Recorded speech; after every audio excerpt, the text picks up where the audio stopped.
La pobreza, mis amigos, no es solo la ausencia de dinero, es una sombra fría que se arrastra por el alma, silenciando la risa y apagando la luz de la esperanza. Y para mí, esa sombra se había materializado en la forma más dolorosa imaginable: el rechazo de mi propia familia, de aquellos que se suponía que debían ser mi refugio y mi ancla. Mi historia no es una de fracaso por pereza o falta de esfuerzo, sino una de desventaja crónica en un mundo obsesionado con el éxito material y las apariencias. Nací en una familia que, a pesar de sus limitados recursos, siempre había priorizado la fachada, la ilusión de estar a la altura. Y esta obsesión se exacerbó cuando mi tío, el hermano de mi padre, regresó de la capital convertido en un empresario exitoso, con un brillo en los ojos y un coche reluciente que se convirtió en el estándar de oro de nuestra pequeña comunidad. Mi primo, su hijo, se transformó de la noche a la mañana en el favorito de la familia, el ejemplo a seguir, el depositario de todas las esperanzas y atenciones, mientras que yo, con mis sueños modestos y mi incapacidad para producir éxito rápido, me convertí en la espina clavada, el recordatorio constante del fracaso que ellos temían ser. Mi padre, un hombre consumido por la amargura de su propia falta de realización, proyectó toda su frustración sobre mí, viéndome no como su hija, sino como una extensión de sus propias carencias. Y mi madre, siempre sumisa a la voluntad de mi padre y obsesionada con mantener la paz superficial de la casa, rara vez intervino. Su amor, aunque presente, estaba sofocado por el miedo al conflicto y el deseo de no perturbar la frágil ilusión de respetabilidad familiar. Y esta dinámica alcanzó su punto de ebullición cuando perdí mi trabajo, no por incompetencia, sino porque la pequeña fábrica donde trabajaba cerró abruptamente, dejando a cientos en la calle. Y para mis padres, este no fue un revés económico, sino la prueba definitiva de mi ineptitud, un fracaso personal que manchaba el nombre de la familia justo cuando el tío exitoso estaba planeando una gran fiesta para celebrar el ascenso de mi primo en su empresa. La tensión en casa se volvió insoportable. Cada comida era un interrogatorio, cada silencio una condena, hasta que una noche, en medio de una discusión que se había desatado por algo tan trivial como el consumo de la electricidad, mi padre pronunció las palabras que cambiaron mi vida para siempre. Palabras dichas con una frialdad calculada que aún resuenan en mi memoria. Estorbas, no sirves para nada más que para ser una carga y un recordatorio de la miseria. Empaca tus cosas. Ya no tienes lugar en esta casa. Ve a buscar tu suerte. A otro lado, pero no aquí, no donde arruinas la imagen que tanto nos cuesta mantener. El impacto de ser expulsada de mi propio hogar no fue tanto el shock de la noticia, sino la profunda herida emocional de saber que mi valor para ellos se medía únicamente por mi utilidad financiera y mi capacidad para proyectar una imagen de éxito, empacando mis pocas pertenencias en una vieja maleta desgastada. Me fui al amanecer, con el corazón roto, pero con una extraña sensación de liberación. Ya no tenía que vivir bajo el peso asfixiante de sus expectativas, pero la realidad de mi situación era sombría. Sin dinero, sin trabajo y sin un lugar donde ir, me encontré deambulando por las calles de mi pequeña ciudad, y la desesperación se apoderó de mí. La fe, que siempre había sido un pilar en mi vida, comenzó a tambalearse peligrosamente. ¿Dónde estaba Dios en este abandono? ¿Por qué había permitido que mi propia familia me tratara con tal crueldad?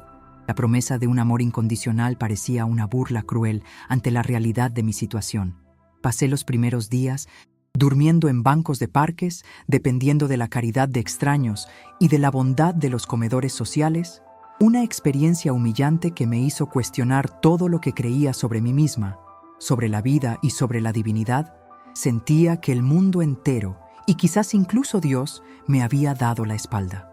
Fue durante una de esas noches frías y solitarias, acurrucada bajo una manta delgada en un callejón, cuando la soledad y el hambre se hicieron insoportables, y caí de rodillas, no en oración de súplica, sino en un grito de agonía y desafío.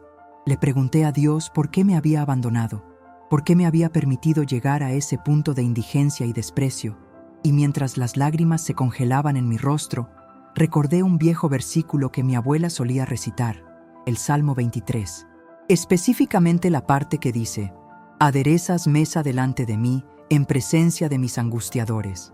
Y en ese momento, esa frase, «preparas una mesa para honrarme», se sintió irónicamente cruel. No había mesa, solo el suelo sucio. No había honor, solo vergüenza. Pero al instante siguiente, en medio de mi desesperación, una calma inusual me invadió. Una voz suave dentro de mí, que no era audible sino sentida, me susurró una verdad profunda. Yo no te eché, y tu valor no disminuye con tu pobreza. Y ese fue el punto de inflexión. No un milagro de riqueza inmediata, sino un milagro de perspectiva. La comprensión de que el rechazo de mi familia era la manifestación de su propia carencia espiritual, no una medida de mi valía. A la mañana siguiente, con una fuerza renovada que no sabía que poseía, decidí que si nadie iba a prepararme una mesa, yo la construiría. Me negaría a ser definida por la crueldad de mi pasado.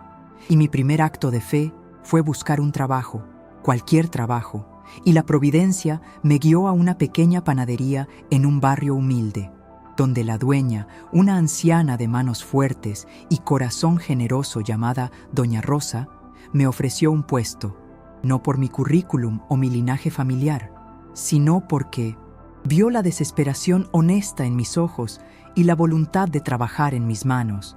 Y fue en ese ambiente sencillo, rodeada del aroma cálido del pan recién horneado, donde comenzó la verdadera mesa que Dios estaba preparando para mí. Una mesa de trabajo duro, de respeto y de dignidad que mi propia familia me había negado. La vida no se volvió fácil, pero se volvió significativa. Y cada día que pasaba, cada hogaza que horneaba, era una refutación silenciosa al desprecio de mi padre. Era la construcción de mi propio honor, una mesa preparada para mí por la bondad de Dios a través de las manos de una extraña. El trabajo en la panadería de Doña Rosa se convirtió en mucho más que un simple medio para ganarme la vida. Fue mi escuela de resiliencia y mi primer verdadero hogar. Aunque solo fuera durante las largas horas de la jornada, Doña Rosa, con su sabiduría sencilla, me enseñó el valor del esfuerzo constante y la belleza de la comunidad. Y su panadería no era un negocio frío, sino un punto de encuentro, un lugar donde los vecinos compartían penas y alegrías envueltos en el confort del olor a levadura, y ella, sin saber nada de mi pasado ni del cruel rechazo de mi familia, me trataba con una dignidad que mis propios padres me habían negado. No me veía como la pobre, sino como una trabajadora valiosa, y esta aceptación incondicional fue el primer ingrediente en la mesa que Dios estaba preparando para mí. La mesa de la autoestima restaurada. En las noches, Doña Rosa me permitía dormir en un pequeño cuartito trasero, improvisado, pero que para mí se sentía como un palacio.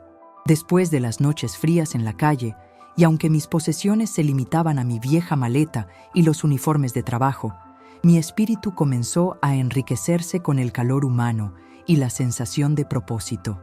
La verdadera revuelta comenzó cuando empecé a aplicar el principio del Salmo 23, el de la mesa preparada en presencia de mis angustiadores, a mi vida diaria. No se trataba de vengarme o de mostrarles a mis padres mi éxito futuro, sino de construir mi vida de tal manera que, incluso si ellos estuvieran mirando, no tuvieran nada que ver con mi fuente de alegría y estabilidad. Era una declaración de independencia espiritual. Mi éxito no sería medido por su vara de oro, sino por mi propia vara de paz y servicio. Y fue en ese momento que recordé mi pasión olvidada, la repostería creativa. Desde niña, yo había tenido un talento innato para decorar pasteles, para transformar ingredientes sencillos en pequeñas obras de arte comestibles. Pero mis padres habían desalentado ese sueño, catalogándolo de hobby sin futuro y presionándome hacia una carrera seria y bien remunerada. Ahora, libre de su influencia tóxica, comencé a experimentar en la panadería de Doña Rosa, usando mis pocos momentos libres y los ingredientes sobrantes para practicar y perfeccionar mi arte. Mis primeros intentos fueron torpes, pero Doña Rosa, en lugar de criticar, me animaba con un fervor que me conmovía profundamente, y poco a poco mis creaciones comenzaron a destacarse. Pasteles con flores de azúcar tan delicadas que parecían reales, galletas con diseños intrincados que contaban pequeñas historias, y los clientes habituales de la panadería comenzaron a notarlo, primero con curiosidad, luego con admiración, y pronto empezaron a llegar los pedidos, pequeños al principio, para cumpleaños infantiles y reuniones familiares. Pero con el tiempo, la demanda creció hasta el punto en que doña Rosa me sugirió, con una sonrisa maternal, que debía empezar a planificar mi propio negocio. Ella me ofreció el espacio de una pequeña bodega adyacente a la panadería que estaba en desuso y me propuso una sociedad simple. Yo pagaría el alquiler con mis ganancias y ella me ayudaría con el asesoramiento y la publicidad boca a boca. Y ese fue el segundo gran plato servido en mi mesa, la oportunidad. El esfuerzo fue titánico. Trabajaba turnos enteros en la panadería para ahorrar dinero y dedicaba las noches a limpiar y preparar mi pequeño espacio, transformando la bodega polvorienta en un taller de repostería cálido y acogedor. Y cada martillazo, cada capa de pintura, se sentía como un acto de sanación, una refutación activa de la palabra de mi padre de que yo era inútil. El nombre que elegí para mi pequeño emprendimiento fue El Horno del Honor, un nombre que encapsulaba mi viaje, la idea de que la verdadera honra se construye con dignidad y trabajo, y no con herencia o estatus. Y la ironía de la vida quiso que la inauguración de El Horno del Honor coincidiera con el anuncio de que mi tío y mi primo, los exitosos, estaban organizando una gala benéfica de alto perfil en la ciudad, un evento diseñado para cimentar aún más su reputación social. Yo estaba tan absorta en mi propio pequeño mundo de azúcar y harina que el evento familiar era solo un rumor distante, hasta que un día un hombre elegantemente vestido entró en la panadería de doña Rosa y preguntó por mí. Resultó ser el organizador de eventos de la gala de mi tío, y me explicó que el proveedor original de postres de la gala se había retirado de repente, y que por recomendación insistente de una clienta que había probado uno de mis pasteles, me estaba ofreciendo la oportunidad de ser el nuevo proveedor. Mi corazón dio un vuelco, no por el dinero, aunque era significativo, sino por la magnitud de la situación. La vida, en su perfecta coreografía, me estaba sentando a su mesa de honor, la que yo había construido desde la nada, justo en el mismo lugar y momento donde mis angustiadores estarían presentes. La misma familia que me había echado por ser pobre, ahora, sin saberlo, me estaba invitando a su mesa, no como una invitada humillada, sino como la proveedora de su deleite, la artista esencial de su evento más importante. Y esta no era una coincidencia. Era la manifestación palpable de la promesa divina que había escuchado en mi noche más oscura, la confirmación de que Dios realmente prepara una mesa para honrarte, no solo una mesa, sino un festín de dignidad y propósito. Y ese fue el momento exacto en que comprendí que la venganza no era necesaria, porque la redención ya había sido servida. La propuesta de ser la proveedora de postres para la gala benéfica de mi tío y mi primo me sumió en una mezcla turbulenta de emociones, un pánico absoluto ante la magnitud del encargo y una euforia tranquila ante la poética justicia de la situación. La ironía era tan palpable que casi podía saborearla. La misma familia que me había catalogado como la miseria personificada, la que me había echado por no contribuir a su imagen de riqueza, ahora dependía de mi talento, de esa misma pasión que habían desestimado como hobby sin futuro, para el éxito de su evento más visible y pretencioso, y yo sabía que este no era un momento para la mezquindad o el resentimiento, sino para la demostración de la dignidad, para probar que mi verdadero valor residía en la calidad de mi trabajo y la integridad de mi espíritu, y no en la etiqueta de precio de mi ropa o el tamaño de mi cuenta bancaria. Mi respuesta al organizador del evento fue profesional y calmada, aceptando el desafío con una seriedad que no admitía dudas ni explicaciones personales. Simplemente acordamos el menú, el precio justo por mi trabajo y el cronograma de entrega. Las semanas que siguieron fueron una vorágine de trabajo concentrado y meticuloso. Pasaba largas horas en El Horno del Honor, inmersa en el proceso creativo. Mi pequeño espacio se llenó de aromas a vainilla, chocolate negro y especias exóticas. Y mi objetivo no era simplemente cumplir con el contrato, sino crear una obra maestra comestible, un festín visual y gustativo que hablara por sí mismo, que fuera un testimonio silencioso de la belleza que puede surgir de la adversidad. Trabajé en diseños intrincados, inspirada por los patrones que veía en la naturaleza y en los diseños clásicos de repostería que doña Rosa me había enseñado. Cada pastel, cada pequeña mignardice, no era solo un postre, sino un fragmento de mi alma, un acto de fe horneado a la perfección. Y doña Rosa, mi ángel guardián de la panadería, me apoyó incondicionalmente, trabajando codo a codo conmigo, compartiendo sus secretos más antiguos y ofreciendo esa palabra de aliento que tanto necesitaba cuando el cansancio amenazaba con paralizarme. Ella nunca preguntó por qué la gala de mi tío era tan significativa. Simplemente entendió la importancia de que yo hiciera el mejor trabajo de mi vida, porque ella, con su sabiduría innata, comprendía que mi verdadera mesa no era de postres, sino de redención personal. El día de la gala llegó envuelto en una tensa atmósfera de lujo y ostentación. Mi trabajo era entregar los postres y asegurar su correcta colocación en la mesa de honor, y cuando llegué al salón de eventos, un lugar fastuoso y lleno de luces brillantes y arreglos florales exorbitantes, el contraste con la humildad de El Horno del Honor era abrumador, pero en lugar de sentirme intimidada, sentí una extraña sensación de pertenencia, porque sabía que, a diferencia de muchos allí, mi presencia se debía a un mérito honesto, y no a un apellido o a una fortuna heredada. Mientras el personal del evento me ayudaba a disponer mis creaciones, busqué instintivamente la mesa de honor, el centro neurálgico del evento, el lugar donde la élite social se congregaría. Y allí, en el centro de ese opulento salón, mis postres brillaban como pequeñas joyas. Mi gran pastel central, una escultura de almendras y chocolate decorada con un diseño floral que había tardado días en perfeccionar, se erigía como un faro de mi resiliencia.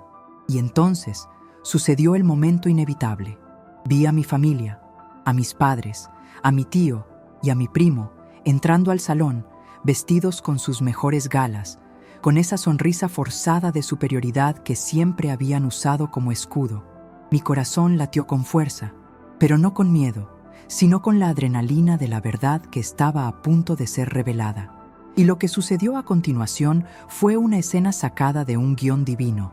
Mi padre, mi madre y mi tío se dirigieron directamente hacia la mesa de postres, sin saber, por supuesto, quién era el proveedor, el organizador del evento. Visiblemente orgulloso del despliegue, les estaba explicando que habían tenido que contratar a una nueva y talentosa repostera a última hora. Y mi tío, con su arrogancia habitual, se inclinó para examinar el pastel. Y en ese momento, una de mis pequeñas mignardices decoradas con el logo sutil de El Horno del Honor cayó de la bandeja. Y mi primo, al agacharse para recogerla, leyó el nombre en la base del pequeño pastelillo. Su rostro se descompuso en una expresión de incredulidad y luego de pánico silencioso, y vi cómo murmuraba algo a mi tío, quien a su vez se puso rígido, escaneando frenéticamente el salón.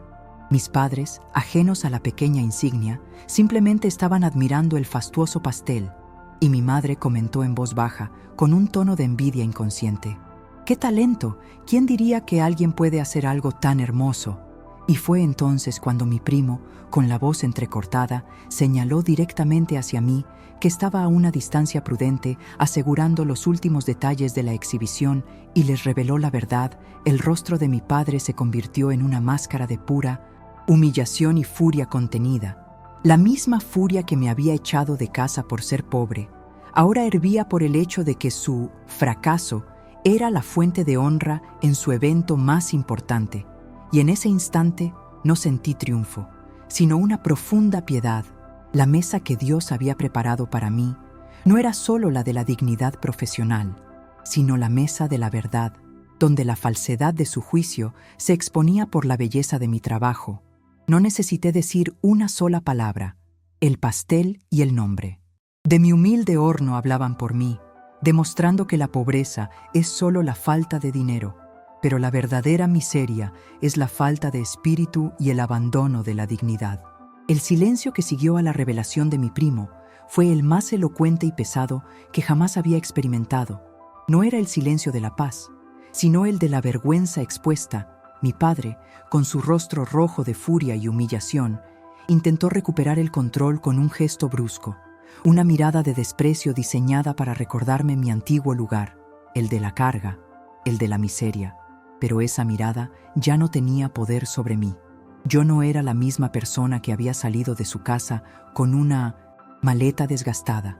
Yo era la artista, la proveedora esencial de la mesa de honor, y mi valor ya no dependía de su reconocimiento, sino de la calidad indiscutible del trabajo que ahora admiraban forzosamente. Mi tío y mi primo, por su parte, se veían atrapados entre el deseo de echarme del salón y la necesidad profesional de que la mesa de postres permaneciera intacta. El organizador del evento, ajeno a la intriga familiar pero consciente de la tensión, intervino con una sonrisa, profesional para destacar la belleza de mis creaciones, atrayendo la atención de otros invitados que rápidamente se acercaron a elogiar el despliegue artístico. Y en ese momento, la mesa preparada para mí por Dios se manifestó en toda su gloria. No era una confrontación, sino una exhibición de mi dignidad ante mis angustiadores. Una demostración silenciosa de que la misma persona a la que habían rechazado era ahora la que añadía valor, belleza y prestigio a su ostentoso evento. Yo mantuve la compostura, hice una reverencia profesional al organizador y sin mirar directamente a mi familia me dirigí hacia la salida. Mi trabajo estaba hecho. La verdad había sido revelada sin que yo tuviera que pronunciar una sola palabra de reproche, y mientras caminaba, mi madre se acercó a mí, sus ojos llenos de una mezcla de arrepentimiento y la vieja incomodidad, y me susurró un «lo siento» que sonaba hueco, contaminado por el miedo de ser vista por otros invitados hablando con la pariente pobre. Pero para mí, esa disculpa, tardía e incompleta, ya no importaba, porque el perdón y la sanación ya habían ocurrido dentro de mí. Yo no necesitaba su validación para sentirme perdonada o digna. La dignidad la había encontrado en el aroma de la harina y el calor de mi propio horno. Mi mesa estaba servida, y no necesitaba que ellos se sentaran en ella. La revuelta de mi vida había sido exitosa. Había cambiado la esclavitud de la aprobación familiar por la libertad del propósito auténtico. Los días y las semanas que siguieron a la gala fueron un torbellino de nuevos pedidos. La publicidad que provino del evento, aunque involuntaria por parte de mi familia, fue invaluable. La gente importante que había asistido a la gala quería el mismo pastel, el mismo toque artístico que había brillado en el centro del salón, y el Horno del Honor pasó de ser un pequeño taller local a un negocio en crecimiento que requería una expansión. Y doña Rosa, mi socia y mentora, me ayudó a encontrar un local más grande, y en la inauguración de la nueva y más espaciosa panadería-pastelería, el evento fue un reflejo conmovedor de la mesa que Dios había preparado para mí. Estaban allí doña Rosa y su familia, los ancianos y las enfermeras del hospicio que yo había visitado y ofrecido postres, los jóvenes que yo había conocido en los comedores sociales y que ahora veían en mí una prueba viviente de que la vida puede cambiar. Y en ese círculo de amor y apoyo genuino sentí el honor más grande que jamás podría haber deseado, no un honor de estatus social, sino un honor de conexión humana y propósito cumplido. En medio de la alegría de la inauguración, un hombre se acercó a mí con una sonrisa amable y me tendió la mano. Era un inversor local, alguien que había estado en la gala y que, impresionado no solo por mis postres, sino por la historia silenciosa de mi esfuerzo, quería ayudarme a expandir el Horno del Honor a una escala que nunca había imaginado. Y esta oportunidad, este regalo de la providencia, no era un simple dinero.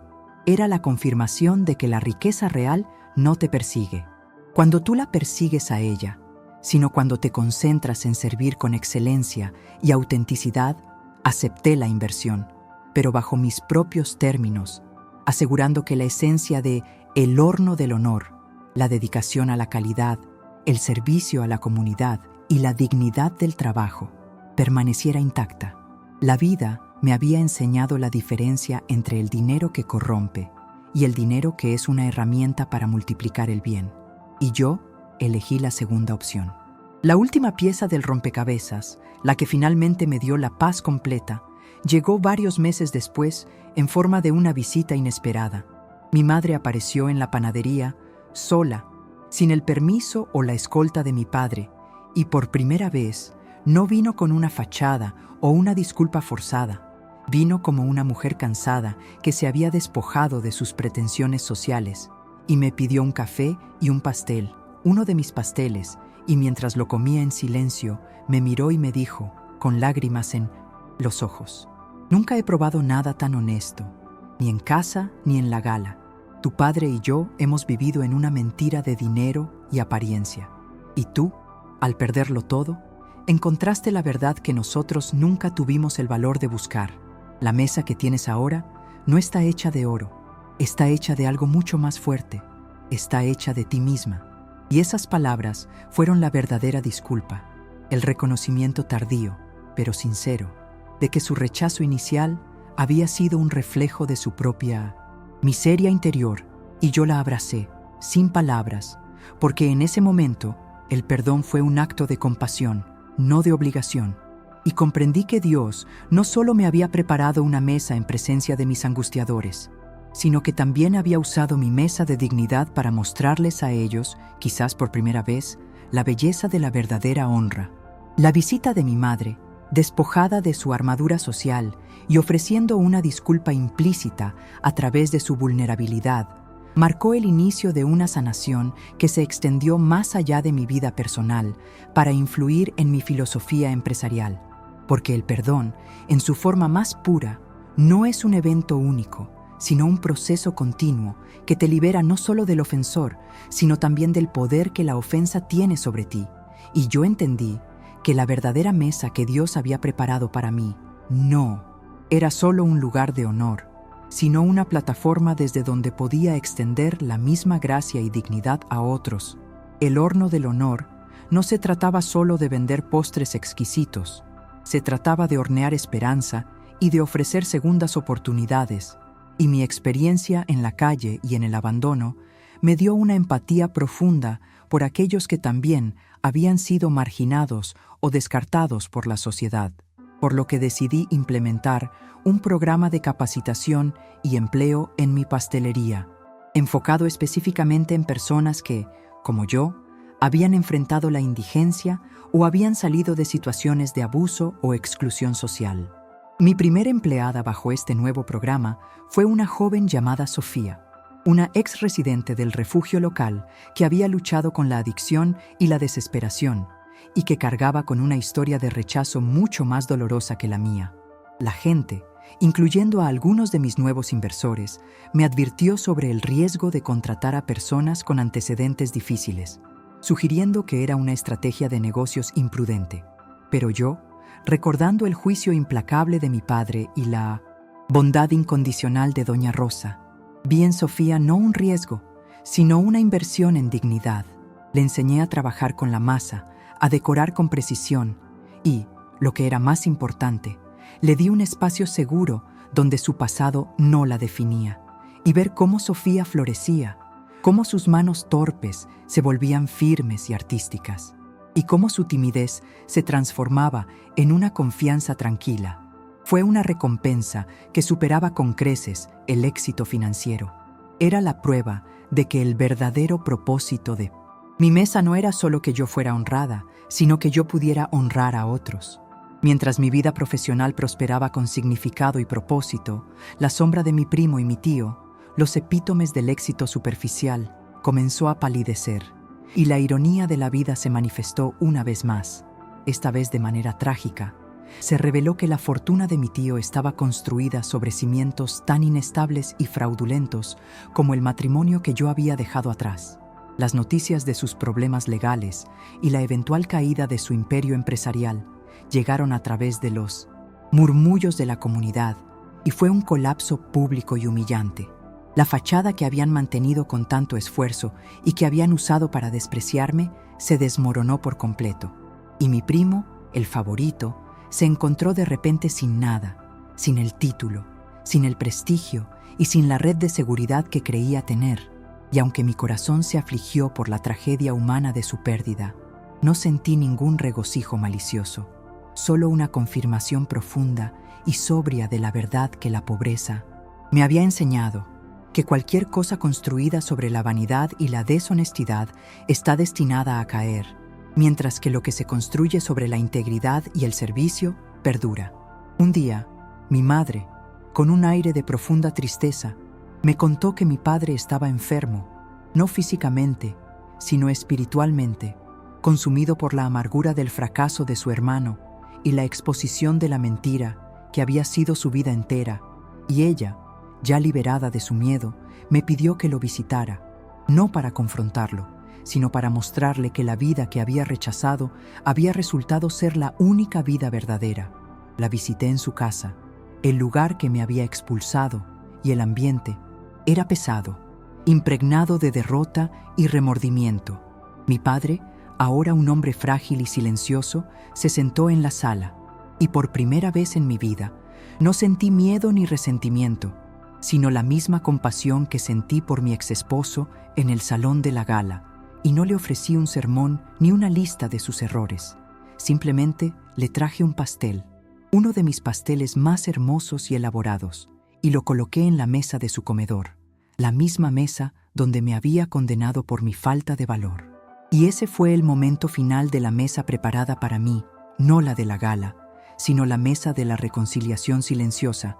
Mi padre me miró, no con ira, sino con una profunda tristeza, y sus ojos se fijaron en el pastel, una obra de arte que representaba todo el éxito y la dignidad que él había negado, y él entendió, sin palabras, que el honor que me había sido negado había sido restaurado en ese acto de amor y servicio. Él no me ofreció una disculpa formal, su orgullo se lo impidió, pero me dijo, con la voz quebrada por la emoción, «Está muy bueno, hija». Y en ese simple reconocimiento, en esa aceptación de mi trabajo, sentí que la cadena del resentimiento se rompía definitivamente.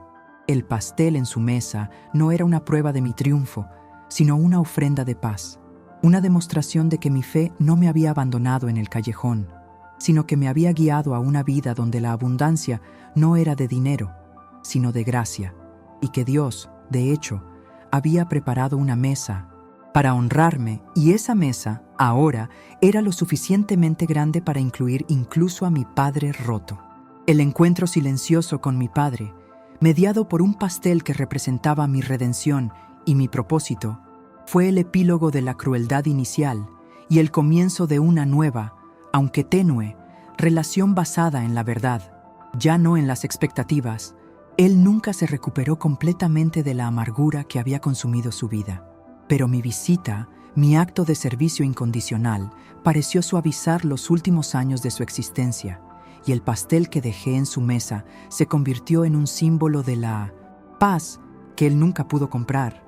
La lección final que extraje de toda esta odisea no fue sobre el triunfo sobre la adversidad, sino sobre la transformación del desprecio en dignidad.